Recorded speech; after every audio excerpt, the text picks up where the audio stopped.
Cá estamos no quarto episódio do podcast de Galiano a Parolagem. Seja bem-vinda, seja bem-vindo.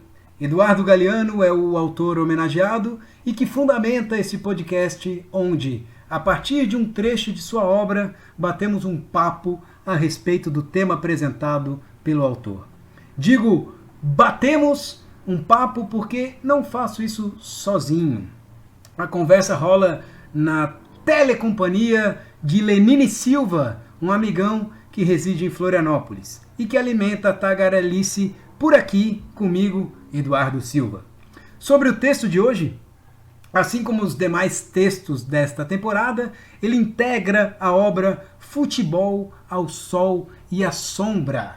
Vale lembrar que Eduardo Galiano transita entre gêneros. Ora escreve como narração, ora como ensaio, ora como crônica, sempre com talento e precisão. A coletânea Futebol ao Sol e à Sombra reúne textos dessa variedade de escrita e oferece a síntese que o autor faz da realidade, no caso, da realidade futebolística. Sigamos então com o episódio, fiquem com a leitura de Ópio dos Povos, e logo após a parolagem.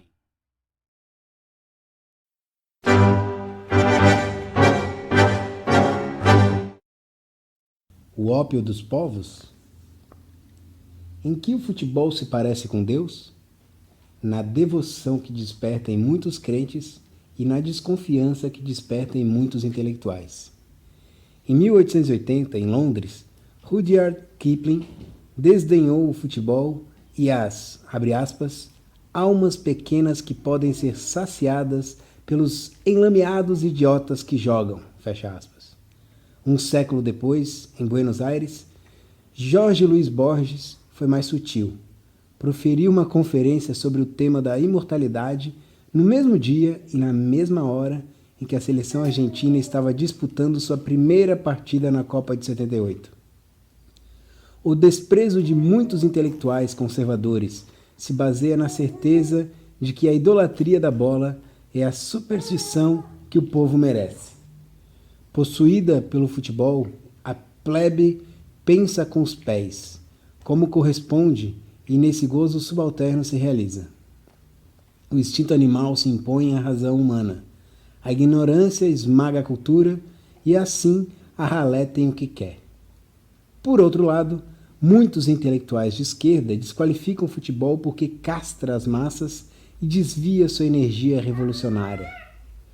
Pão e circo, circo sem pão, hipnotizados pela bola, que exerce uma perversa fascinação, os operários atrofiam sua consciência e se deixam levar como um rebanho por seus inimigos de classe.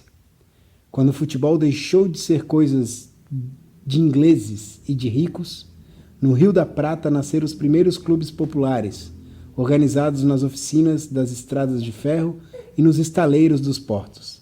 Naquela época, alguns dirigentes anarquistas e socialistas denunciaram esta maquinação da burguesia destinada a evitar as greves e mascarar as contradições sociais.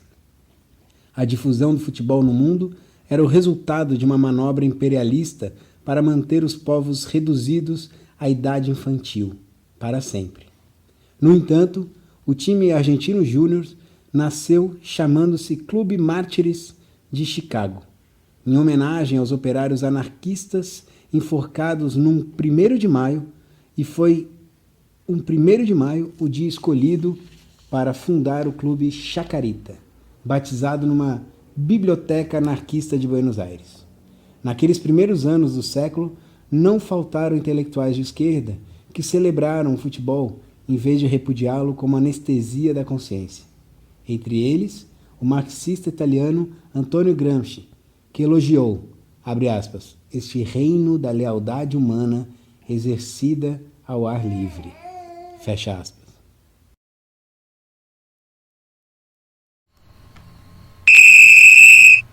Começa então mais uma parolagem, agora nesse quarto episódio, depois da leitura de O Ópio dos Povos, presente aqui na obra Futebol ao Sol e a Sombra. Vamos lá, Lenine. Como é que está, meu amigo? Falando de Floripa. Tudo bem aí, cara? Tudo certo, Duda. Aqui tá tudo tranquilo. Apesar de estar dentro de casa preso aqui, tá tudo certo. Faz parte, cara. Muita coisa acontecendo, mas vamos também pensando em outras coisas, distraindo um pouco a cabeça, falando aqui de futebol, do texto do Eduardo Galeano e pensando um pouquinho, jogando conversa fora, cara. Lenine, Certamente. o Eduardo Galeano, ele começa ali o texto relacionando futebol e religião. No início do texto, ele compara futebol a um deus e indica que, de modo semelhante, diante de Deus ou do futebol, as pessoas acabam adotando uma posição de devoção, né, como um torcedor fanático, por exemplo, ou de Sim, desconfiança, né, aqueles críticos, opositores sim. da paixão doentia pelo futebol. Você, meu amigo Lenine, se identifica com algum desses grupos ou reações diante do futebol? Eu não sou um fanático, assim, não sou aquele cara que assiste todos os jogos, tá sempre no estádio, eu não sou esse torcedor. Mas, como tu fez o paralelo entre religião, Deus, Jesus, o futebol, vou nessa mesma linha. Jesus, Deus, fazem algum mal para a sociedade? Não. Será que o futebol faria? Amar um clube, seguir ele, sendo que você não maltrate ninguém, não faça nada de errado, tem algum problema nisso? Interessante. Você está não só a questão de qual posicionamento, se é mais de devoção ou crítico, de análise, né? Eu até acho que o Galeano tentou Uhum, exemplificar uhum. com um lado como sendo emoção puramente, instinto, e outro lado mais racional, mais razão. Você já estava preocupado com, tá, dane-se qual a configuração que você adota. Você está preocupado com qual o efeito disso, qual o resultado disso. Se alguma das Sim, posições vai trazer resultado negativo para si, para o próximo, aí sim é um problema. Mas sim, gostei do teu raciocínio, cara. Olha, eu vou ser bem sincero. Eu estava pensando nessa pergunta de como que eu me identifico, se eu sou mais devoção ou se eu sou mais crítico ao futebol. E ultimamente eu tenho ficado mais nesse segundo grupo, da desconfiança, da criticidade. Faz tempo assim que eu não me vejo preso a uma devoção, uma religião, uma coisa meio carnal, assim, por um time, pela seleção. Nossa, pela seleção mesmo faz muito tempo. E aí sim, o que eu acho, cara, é que essa posição crítica de ficar analisando o futebol, de ficar vendo os impactos dele na sociedade, a manipulação que aparentemente o futebol pode exercer sobre todos, ele parte assim de uma ele já precisa de uma atividade meio que de racionalização, sabe? Tem que ficar pensando muito. Eu acho que talvez dê mais exija um pouquinho mais de esforço, assim, e também sim, sim, e talvez até de maturidade, assim, né?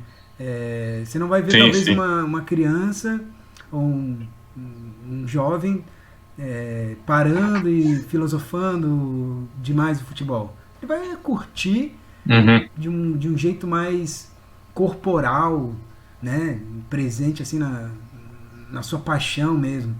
E aí é uma coisa meio, talvez, brincando, que assim, uma coisa meio de velho ficar pensando demais, né? Mas ao mesmo tempo, assim, ó, é mais velho, quando a gente é mais. sim, né? Desculpa, só concluindo. Quando a gente é mais velho, que a gente tem mais repertório também para combinar e Sim, estruturar os pensamentos, né? Mas assim, cara, eu não faço com isso assim sim, uma distinção de que quem sabe mais critica e quem sabe menos contempla o futebol. Não é isso que eu estou dizendo. Mas sim que assim, ó, sim, apenas quem busca conhecer e pensar mais é que tende a fazer mais análises. Mas não quer dizer que é melhor ou que não consegue daí também abandonar um pouquinho essa racionalização e contemplar o futebol, né? sim, sim. A gente tem uma crítica muito grande em relação às pessoas que gostam de futebol, né? Que só pensam em futebol, que são fanáticos por futebol, que acompanham tudo. porque a gente sempre bota na cabeça que se ele está gastando o tempo dele com aquilo, ele podia estar fazendo outra coisa, né? Uhum. Eu acho que o julgamento vem em cima disso, né? Ah, em vez de fazer isso, tu podia fazer aquilo, tu seria um homem melhor, tu seria uma pessoa melhor, mas tu só está envolto com futebol, tu só quer assistir futebol, sendo que a gente tem um problema muito grande de base, né? Que tinha que ser resolvido lá no começo, mas aí a gente pega esse momento atual desse ser que adora, que ama o futebol, e aí aponta na cara dele. Ah, tu só pensa nisso, só faz isso, e aí eu acho meio estranho, cara, me incomoda um pouco. Esse julgamento aí me incomoda bastante. Cara, concordo com o que você disse e me fez lembrar uma outra imagem também, que é aquela quando a gente está vendo, sei lá, um jogo final do campeonato, ou um jogo que vai definir quem vai ser os rebaixados, aí filma a torcida lá, o time rebaixado ou o time que perde a final, um determinado torcedor assim aos prantos, desesperado, assim, você vê que ele está sofrendo. Não sei se já te ocorreu assim um pensamento de nossa, Já, não precisa várias chorar, a vezes. vida segue, vai morrer agora, meio que desqualificando um pouquinho aquele sentimento do cara. Já Sim, me vi muitas vezes pensando isso. E aí gostei do que você falou, assim, tá aí, cara, qual o problema, talvez, né? De vivenciar sim, isso, sim, né? sim, Qual que é, onde que está a proibição disso, né? sim, Talvez não seja, não pode sofrer, não é isso. A questão é, o que ele vai fazer com esse sofrimento? Aí talvez seja um ponto para não julgar, mas avaliar, né? Se a atitude seria certa ou não, se apaixonar tanto pelo time. Se com a derrota sim. do time ele vai ficar chateado, vai fazer merda, vai chegar batendo em todo mundo, opa, temos um Aí problema. a gente tem um problema, tem um problema. Ou vai viver uma depressão, vai entrar, vai precisar se medicar. Opa, aí a gente tem talvez algo que seja Temos um problema. um desequilíbrio. Mas, cara, o cara ficou chateado, vai pra casa, vai dormir de cabeça quente, mas daí no dia seguinte acorda, se recupera, trata como se fosse uma espécie de luto e segue a vida. Sim, Cara, sim. faz parte, né? Uhum. Uma vez eu vi um comentarista e ele falou sobre acho que era um senhor que era porteiro do prédio que ele trabalhava e o cara tinha, não sei se ele tinha pedido as contas ou ele estava para se aposentar e ele pegou o dinheiro dele de rescisão e comprou uma passagem para ver o Corinthians no Mundial. Acho que foi no Japão, né? Japão. E aí o cara questionou ele assim, tipo, ficou numa pira assim de, porra, o cara vai gastar todo o dinheiro de uma vida para fazer um negócio desse. E aí depois ele começou a pensar e, pô, ele vai conhecer um novo país, ele vai atrás do time que ele ama, ele é apaixonado por aquele clube. Qual é o problema nisso, né, cara? Imagina, é uma É a experiência. felicidade dele. E é uma experiência que pode exatamente impulsionar a vida dele, a plenitude da vida dele, e passar a amar mais quem está ao seu lado, por causa. Vai compartilhar uma determinada alegria, e no caso ele sendo corintiano, deve ter. Né? Se não infartou, o cara tá vivendo alegria até hoje, né, cara? Sim, sim. Teve a felicidade de ir até lá e ver o clube ser campeão. Ruim Exatamente, cara. seria se fosse o contrário, né? Mas, Mas ainda assim, né? Ainda assim não sim, dá pra sim. cravar que seria ruim. Não, é muito válido, é muito válido. Só que a gente sempre bota isso julgando, numa crítica muito forte, né? É. A gente nunca julga uma mulher que tem muito dinheiro e compra uma bolsa muito cara. Mas a gente julga aquele cara que pega R$ 100, tira do bolso dele e vai comprar um ingresso para ver um jogo. Ah, mas a mulher tem muito dinheiro, ele não tem. Ou aquele homem tem um dinheiro para comprar um carro importado, caro, e esse aqui, não tem muito, vai faltar para o final do mês. Mas é a alegria dele.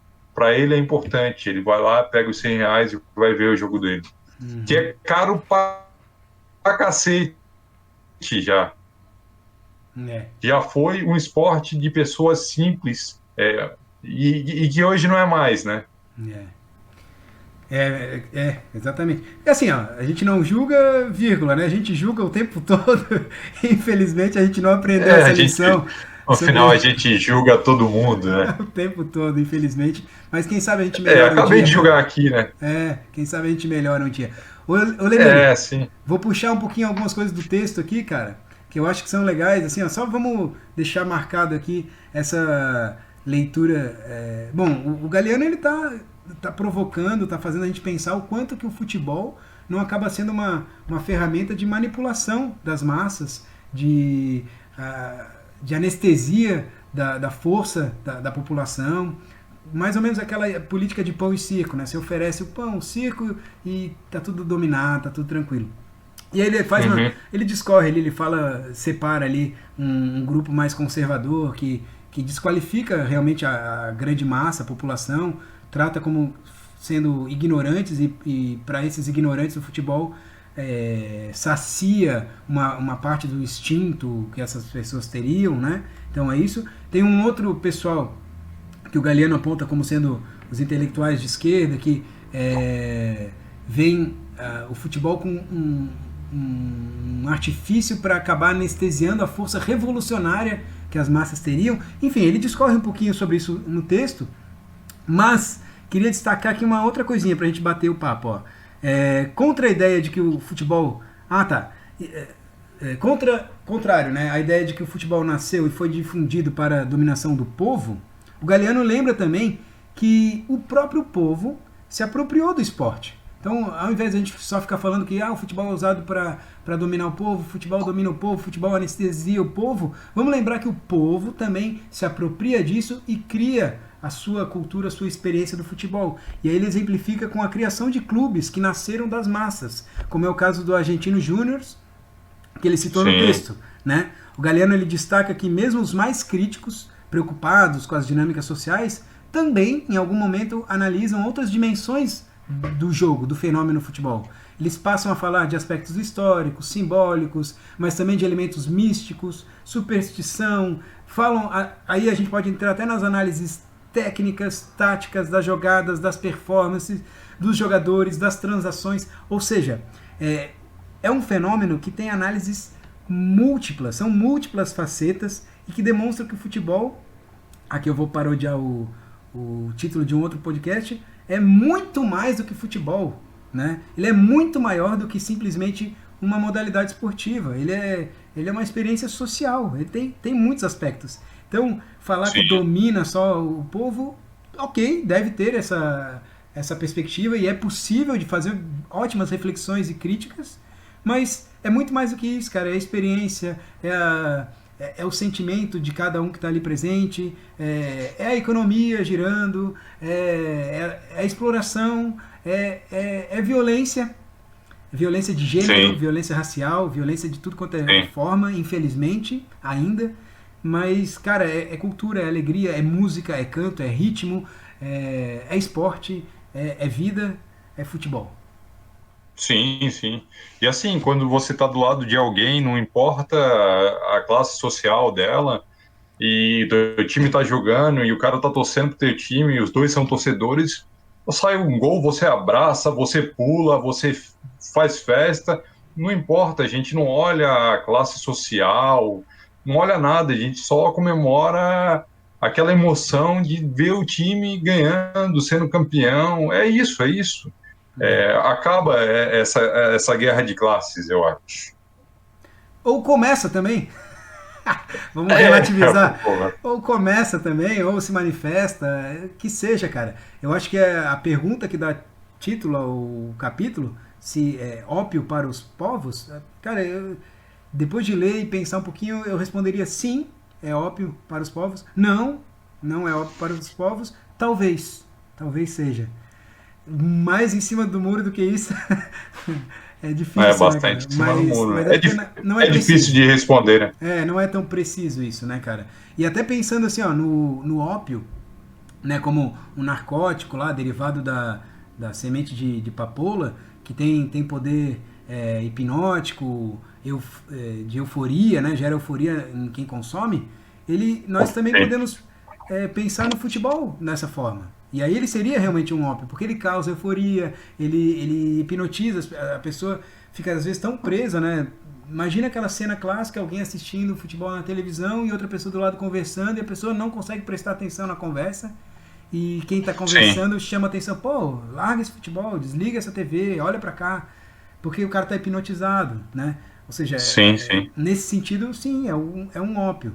E a gente ainda pode pensar naquela situação no sujeito trabalhador que tem uma semana encaixada numa determinada rotina e que espera ansiosamente pela pílula, pela dose de futebol para se descolar um pouquinho daquela realidade muitas vezes sofrida que o sujeito tem.